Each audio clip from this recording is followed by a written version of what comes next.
கண்ணதாசன் 98வது பிறந்த நாள் ஜூன் 24. சிறப்பு பதிவு.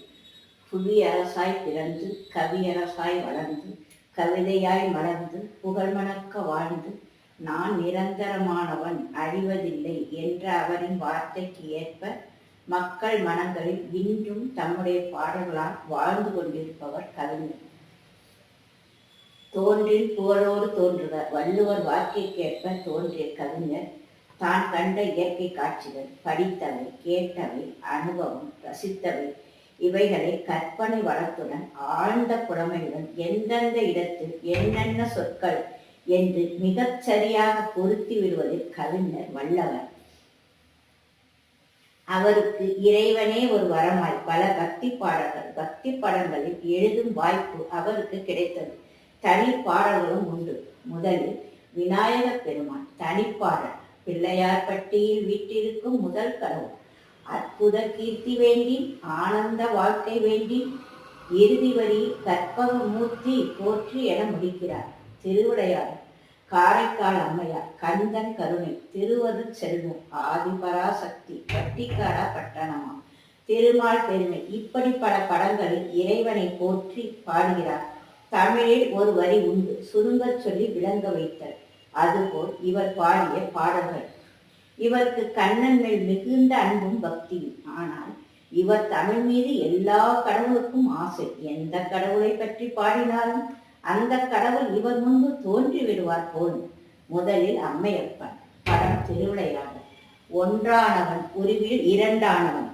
சிறு சிறு வரிகளில் சிவனை பற்றி அனைவரும் அறியுங்கள். காரைக்கால் அம்மையார் பாடுவதாக கவிஞர் பாடுகிறார். கவிஞர் வரிகளில் காலை வெயில் உன் திருமேனி, மாலை வெயில் உந்தன் செஞ்சல், வளரும் இரவினில் நீலகண்டம், பகல் காட்டும் வெயிலில் உன் திருநீர். தமிழை விடுவாரா கவிஞர்? இன்பத் தமிழுக்கு முதல் வார்த்தை அவன் தந்தது. ஓடுங்கால் ஓடி உள்ளம் ஒழுகி இசை பாடுங்கால் பாட வந்தேன். பரம்பொருளே உன் தமிழமதை படித்த நான் பாடும்படி இயல் இசை நாடகம் முத்தமிழ் தன்னிலே இயங்கியே உலக ஆளவா. என்ன என்ன வரிகள்! சிரிப்புக்குள் நெருப்பொன்று வரச் செய்த நீ, நெருப்புக்குள் நீரொன்று தரச் செய்த நீ. இந்த வரிகள் எல்லாம் கடவுள் அவருக்கு அருளியது.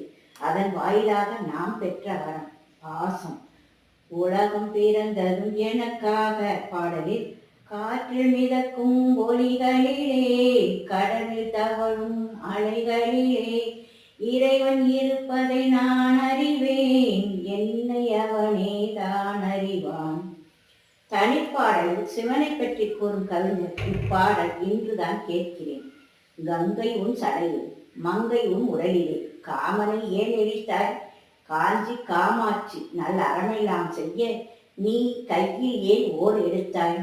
தங்கம் உன் மண்ணிலே, தர்மம் உன் கண்ணிலே, சாம்பலில் ஏன் குளித்தாய்? தக்கதோர் ஆடையை தந்தவர் இல்லையோ, தன்னிலே தோல் உடுத்தாய்? தங்குமோ தில்லையில் உன் குலம் தோற்றதோ, சபையில் ஏன் ஆட வந்தாய்? சாதமும் கரியுமே ஊட்டுவாரின்றி நீ தாய் பெறும் பிள்ளை உண்டாய். இப்படி கேள்வியும் பதிலுமாய் பாடல் இருக்கிறது. இது ஒரு குழு பாடல். முதலில் அனைவரும் பாடுவதாக. திருவருட் செல்வரில் ஆற்று வெள்ளம் காத்திருக்கும். அதில் துணி துவைப்பவர்கள் பாடுவதாக. அவர்களுக்கும் ஒரு ரசனை இருக்கும். மேலே வானவில், அதுபோல் கீழே ஒரு வானவில், பலவித நிறங்களில் புடவைகள்.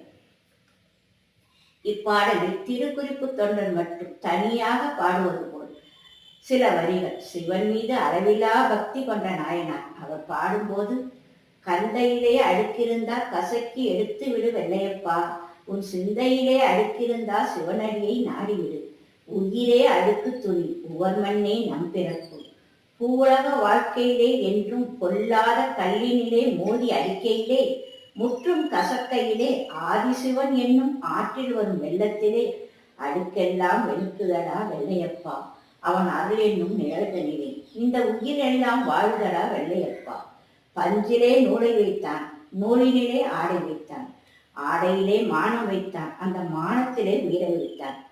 பக்தருக்கு அருள் குறிப்பு, பாமரருக்கு பொருள் குறிப்பு, சத்தியத்திற்கு ஒரு குறிப்பு, அது முக்தி தரும் திருக்குறிப்பு. வெள்ளையப்பா அவன் வாழ்க்கை முறை அவன் பயன்படுத்தும் பொருட்களை வைத்து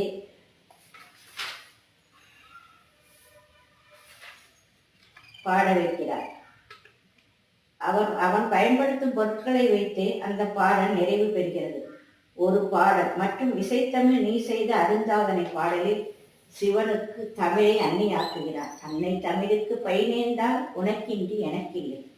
அடுத்து காக்கும் கடவுள் திருமால். தீக்குள் விரலை வைத்தால் நந்தலாலா உன்னை தீண்டும் இன்பம் தோன்றுதடா நந்தலாலா. காக்கை சிறகினிலே நந்தலாலா உங்கள் கரிய நிறம் தோன்றுதடா நந்தலாலா. இது கவிஞர் பாரதி. இவர் கவிஞர். திருமால் பெருமை. மலர்களிலே பல நிறம் கண்டேன், திருமால் வடிவம் அதில் கண்டேன். பச்சை நிறம் அவன் திருமேனி, பவள நிறம் அவன் செவ்விதழ். இப்படி போகிறது பாடல். அடுத்து திருமால் பெருமைக்கு நிகரேது 10 பெயர்களில் விளையும் அவதாரம். கடல் நடுவே விழிந்த சதுர்வேதம் தன்னை காப்பதற்கே கொண்ட அவதாரம் மற்ற அவதாரம். இப்படி 10 அவதாரங்களையும் 2 அடிகளில் விளங்கும்படி. லட்சுமி கல்யாணம். ராமன் எத்தனை ராமனடி பாடல். அடுத்து கவிஞருக்கு பிடித்த கண்ணபிரான் ராமன். கண்ணன் வந்தான் பாடலில் கேட்டவர்க்கு கேட்டபடி கண்ணன் வந்தான். தெய்வ மகன். கேட்டதும் பொறுப்பவனே கிருஷ்ணா கிருஷ்ணா. காவிய தலைவி படம். கண்ணா சுகமா கிருஷ்ணா சுகமா.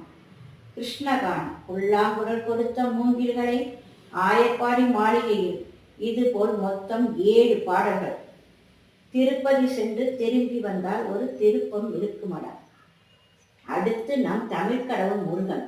ஏறுமையில் ஏறி விளையாடும் முகம் ஒன்றை அருணகிரியார். கவிஞர். தாமரையில் பூத்து வந்த தங்க முகம் முதல் 6 முகங்கள். அறுபடை வீடு கொண்ட திருமுருகா பாடலில் 2 வரிகளில் 6 படை வீடுகளின் சிறப்பு. 7ஆம் படை வீடான மருதமலை பற்றி ஒரு தனிப்பாடலே. 100 முகம் காட்டுதமா 6 முகம் இன்று. வருவாண்டி தருவாண்டி தெய்வம் படத்தில் 49 முறை ஆண்டி என்ற சொல்லை பயன்படுத்துகிறார். சரவண பொய்களில் நீராடி பாடலில் அவனிடம் சொன்னேன் என் அஞ்சுதலை அந்த அண்ணனே தந்து வைத்தான் ஆறுதலை. இவ்விடம் இவன் தந்த இன்ப நிலை கண்டு என்னிடம் நான் கண்டேன் மாறுதலை. அடுத்து கந்தன் கருணை. சொல்ல சொல்ல இனிக்குதடா முருகா. இறைவி ஆனாலும் அவளும் ஒரு தாய் அல்லவா. தாயின் மனம் தன் மகனின் பெருமைகளை கூறி மகிழ்ச்சி அடைவதாக பாடல் தொடர்கிறது. தகப்பன் சாமி என்று பெயர் பெற்றவன். முருகன் என்றால் அழகன் என்று தமிழ் மொழி கூறும். அழகன் என்ற குமரன் என்று மனமொழி கூறும். இன்னும் பலவிதமாக பாடல். அன்பும் பெருமையும் புகழும் நிறைந்த தன் மகனை ஒரு தாயின் நிலையில் உமையம்மை பாடுவதாக வருகிறது. அடுத்து அம்பிகை பாடல். பட்டிக்காடா பட்டணமா. அம்பிகையே ஈஸ்வரியே ஆதிபராசக்தி உரிமையுடன் பாடுவதாக பாடல். சாதாரண மீனவன் மற்றும் முனிவர்கள் மறுபுறம் 2 நிலைகள் காட்டப்படுகின்றன. மீனவர் பாடுவது, மறுபுறம் முனிவர்கள் பாடுவது. மீனவன். ஆத்தாடி மாரியம்மா சோறு ஆக்கி வச்சேன், ஆழாக்கு அரிசியை சோறாக்கி வைத்தேன், தின்னுவிட்டு போடியம்மா. அங்குள்ள முனிவர்கள் பலவித பொருட்கள் வைத்து பூஜை செய்வது காட்டப்படுகிறது. மகாகவி காளிதாஸ். எல்லோரும் கடவுளிடம் அதை கொடு இதை கொடு என்று கேட்கிறோம். ஆனால் கவிஞர் பாருங்கள், இறைவிக்கே என்ன வேண்டும் என்று கேட்கிறார். கருத்தனின் கூந்தலுக்கு கவி வேண்டுமா, காலிட்ட ஜதங்கைக்கு ஜதி வேண்டுமா, சிறுத்தவும் இடையாட இசை வேண்டுமா, உன் சிங்கார கைக்கு அபிநயம் வேண்டுமா. இறைவிக்கு என்ன வேண்டும் என்று கேட்கிறார். கலைமகள் எனக்கு ஒரு ஆணையிட்டார். சில காவிய பொருள்களை தூதுவிட்டார். சரஸ்வதி சபதம். தெய்வம் இருப்பது எங்கே பாடலில் எண்ணும் எழுத்தும் நிறைந்தவர் நெஞ்சம் இறைவன் திகழும் வீடு. அங்கொரு கண்ணும் இங்கொரு கண்ணும் ஆலய வழிபாடு இல்லை. படம் பிராப்தம். நேற்று பறித்த ரோஜா. தெய்வம் என்றால் அது தெய்வம், அது சிலை என்றால் வெறும் சிலைதான். உண்டு என்றால் அது உண்டு, இல்லை என்றால் அது இல்லை. அறம் செய்ய விரும்பு அவ்வையின் ஆத்திச்சூடி. அச்சம் தவிர பாரதியின் ஆத்திச்சூடி. அதிகாலை துயிலெழுதல் துயில் எழு மரபின் மைந்தன் முத்தையா ஆத்திச்சூடி. நம் கவிஞர் முத்தையாவோ அகர முதல எழுத்தெல்லாம் அறிய வைத்தாய் தேவி, ஆதிபகவன் முதலென்றே உணர வைத்தாய் தேவி. காற்றை போல் இறைவனையும் பக்தியினால் உணர முடியும், அதுதான் உணர வைத்தாய் தேவி. இது கவிஞரின் ஆத்திச்சூடி சரஸ்வதி சபதத்தில். இவருக்கு கண்ணன் மீது பற்று அதிகம், ஆனாலும் இவர் தமிழ் மீது எல்லா தெய்வங்களுக்கும் பற்று அதிகம். இவர் பாடும்போது அந்தந்த தெய்வங்களை இவர் முன் அமர்ந்து கொள்ளுமோ என நான் நினைப்பேன். இன்னும் பல பாடல்களில் தெய்வங்களின் பாடல்கள். ராகங்கள் 16 உருவான வரலாறு. அதில் உலகாலும் உமையாளின் ராக பாவங்கள் ஆனந்தம் குறிகொண்ட கோலமம்மா. அதில் உலகாலும் உமையாளின் ராக பாவங்கள் ஆனந்தம் குறிகொண்ட கோலமம்மா. நன்றி, வணக்கம்.